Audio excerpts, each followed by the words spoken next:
विदेशवा न जई हो पैसा न कमई हो अब आजा आजा राजा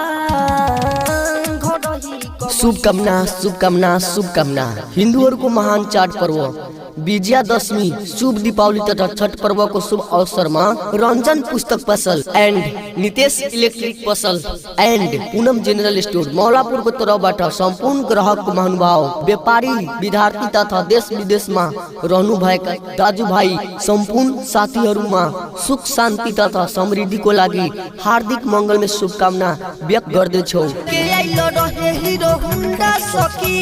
बड़ा कपूर के भागल दे पर गुंडा सखी लेके आइलो रहे हीरो गुंडा सखी बड़ा कपूर के हाम्रो चाहना तपाईको मनोकामना पूरा गर्ने छौ हामी। राम्रो मूल्य राम्रो व्यवहार हामीलाई अवश्य एकचोटी मौका दिनुहोस्।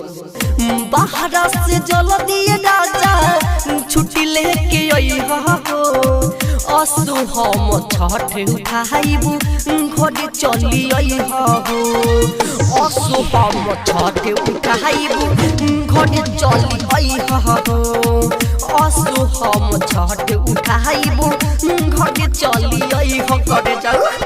प्रोप्राइटर कैलाश प्रसाद जायसवाल पाथरा बुधराम को ठिकाना मौलापुर नगर पालिका ward number 5 bus park road.